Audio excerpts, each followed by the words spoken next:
what would inspire you to write a book about divorce? It almost seems like a negative subject.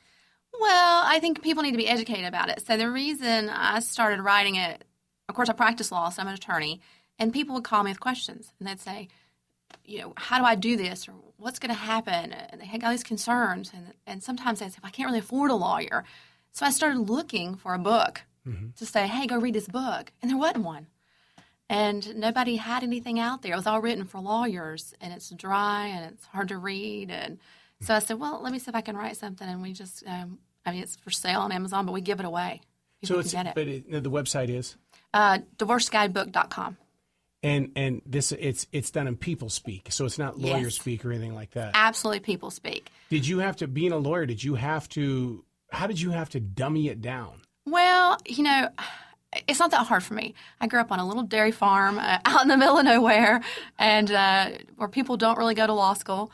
And so I think I just went back to my roots and said, hey, what would I want to know? I've been divorced.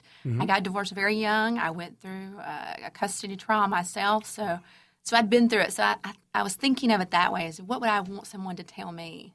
So I know how to deal with this as I'm going through it. So what would be the one thing that guys or even girls would want to know? Is it more of a protection thing? I want to protect what rightfully belongs to me? I think people feel out of control. Yes. It's like it's all happening to you and you can't stop it, especially if you didn't choose it. The person's just walked out of your life, and now you're trying to pick up the pieces and divide maybe time with your children when you didn't plan to divide time with your children. Or you're now trying to divide your retirement, and maybe you're in your 50s, and there was not a plan that this was going to get divided at some point. So I think it's really feeling like you don't have any control over it.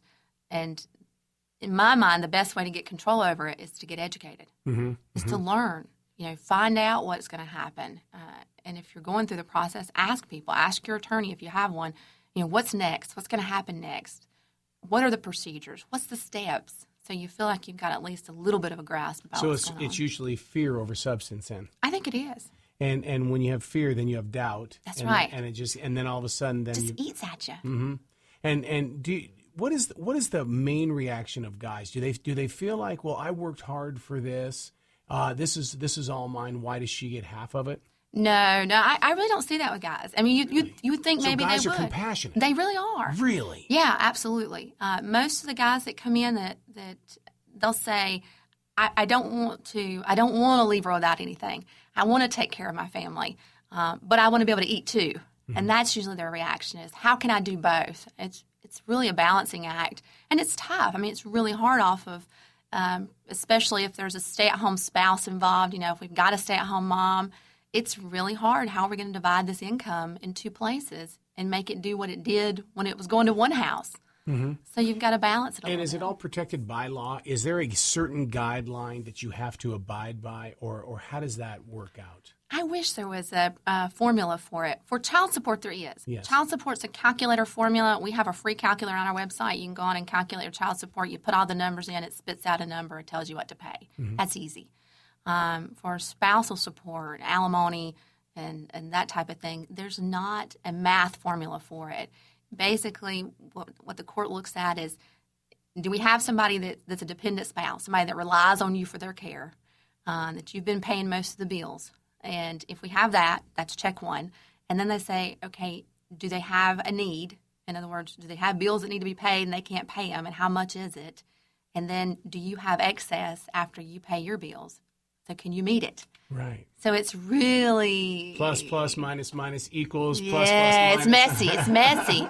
It's messy because it's so subjective. I mean, what are bills that should be allowed? If you've been spending $500 a month going to the spa, do you still get to spend that? Mm-hmm. So, and I don't know the answer. And it's up to a judge if you go to court unless you agree to it on your own. Who's the one person you don't want to see in that meeting with you? The mother-in-law? Family can have the best of intentions, but they can certainly get you in trouble.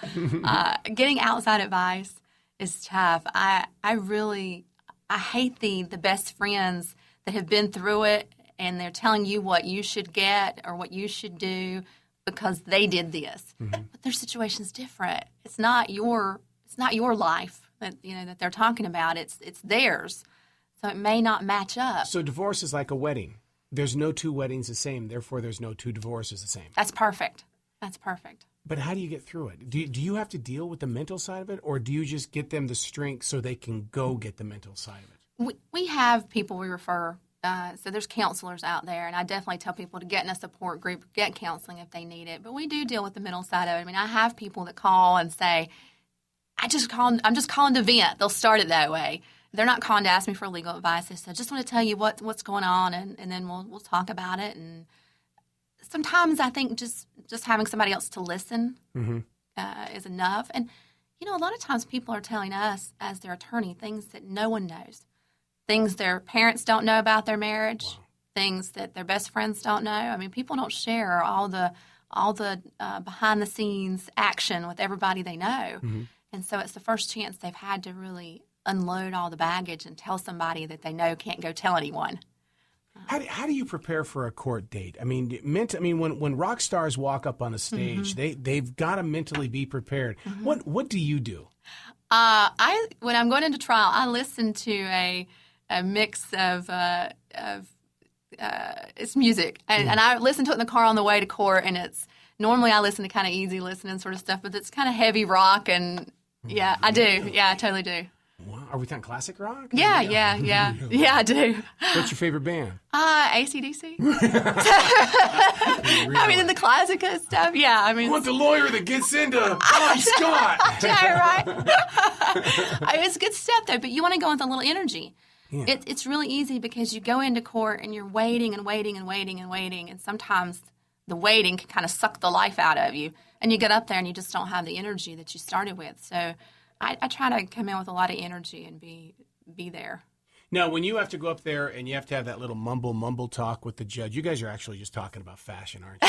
Come on, seriously. I mean, all of a sudden you're going, what do you mean they got to talk? What's going on? I mean, do you ever just sit there and just look at him going, this is a waste of time? I know, right? Yeah. It's funny. Sometimes the judge is asking a question about what is it you guys are trying to do. Sometimes they're trying to give us a little bit of guidance, and they're saying, hey, look, I know you're talking about all this stuff. I don't care about it. Let's move it on. Here's what I want to hear. But they don't want to say, maybe say it out loud, whatever it is they're asking us. Is there a time limit? I mean, is it like Judge Joe Brown, man? I mean, where you've got 30 minutes to get this baby in and out. Let's move it. Yes. Yes. Really? Yes, it is. There are time limits. So do you have to buy time? Is that what it is? I mean, is the courtroom, you got 22 minutes. Basically, you do have limits. So if you're going for a hearing, it's not a permanent trial. You're going for a hearing like temporary custody or temporary child support, those kind of things. You normally have about 2 hours, sometimes less. If you're going for a full trial, the attorneys sort of estimate and the judge decides how long they're going to give you, and they keep track. So you might get 10 hours, which means you get 5 and the other side gets 5, and the judge is up there with his timer, and he's keeping track, and you're expected to move it along. Wow. And that inspired you to write a book, North Carolina Divorce Guidebook. Yeah, it did. I really wanted people to have a reference they could go to. So when they do have those middle of the night wake up, they're going, oh, my God, I've got that hearing. What am I going to do? I really need to talk to my attorney, but they're not going to call me back at 3 a.m. They can go to the book, read that section, and maybe get a little bit of comfort. Do you ever find it in your heart, though, that when somebody comes in and says, I want a divorce, you go, are you sure? Oh, I've done it all the time. Really? Oh, yeah. So you have compassion. Oh, absolutely. I don't want to divorce anyone. When people come to me, I want them to be sure that in their heart they're already divorced. I'll handle the paperwork. I'll do the hearings. I'll do all that kind of stuff. But if you can save your marriage, save your marriage. So you agree with that North Carolina law of keeping separated for a year? That law has its pluses and minuses. Right. It does. I don't find that people get back together all that often, that being separated for a year makes that much difference. My husband says marriages don't go out in a bang, they go out in a fizzle. And he's so right, because it's a long period of time where you've been waking up next to that person and not liking them very much, and it's kind of grown. So I don't know that 1 year gets people back together. But at the same time, I don't think it'd be a great thing to be able to go out tomorrow and get a divorce, because people do sometimes change their minds and work it out. I think there maybe is a middle ground, but they've got proposals for that law to expand to where it'd be 2 years. Oh, really? Yeah. Really? That's interesting. Only because I can just see people just rolling their eyes right now going, really? I know. 2 years. Yeah, people hate it. Wow. That shocked me. The when you're preparing for divorce court, basically, do you ever just sit there and try to figure out what if it goes the opposite direction? Or are you physically prepared? Yeah, I always think about what's going to happen if it goes the other way. I always tell my clients the worst case. I try to give them, this is what I think your worst case is going to be. This is our best day. This is our worst day, so that we know. I don't like to lose. So Right. I never go in planning to lose. I mean, it happens to all of us. If you try enough cases, you're going to lose some. But, if I think I'm going to lose, then I'm usually trying to work a deal out in the back and get something done and not end up there, walking out without what we wanted. Do lawyers have scoreboards? Do they ever just sit in the back of the room? It's a scoreboard. So when you take on that next lawyer, you're going, uh-oh. I'm like 0-2 with this one. I think we all know who's good, and we all know the people that win. Yeah, because I've always noticed that lawyers know you by first name. Oh, yeah. Oh, and it's like, uh-oh, Yeah. uh-oh. Yeah. They got like a secret between the two of them. I think most lawyers, it's like any business. It's small. The number of lawyers that just really handle family law cases, there are not that many of us. And so we know each other. We know what's going on, and we know who's going to argue certain ways. I think we know those things. I don't know that there's not anyone that I'd be terribly afraid to go up against. So I'll take it wherever it goes, but I think we know the scores. All right, final question. We know that AC/DC is when you go into the courtroom. When you're coming out, what's your song? Oh gosh, I don't know. It's I hope it's We Are the Champions. I hope we come out winning. or Michael Bolton, if you lose, I said I loved you, but I lied. Oh yeah, that's a good one.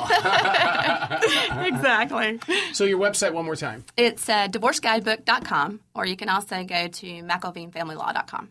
And once again, when you have that middle of the night question or fear, they can go to that website. Absolutely. You can go there, download the book. It's free. It doesn't cost anything at all. You can read it right there. You get an immediate download, so you'll get it right away. Thank you so much. Thank you. So much. Thank you. You.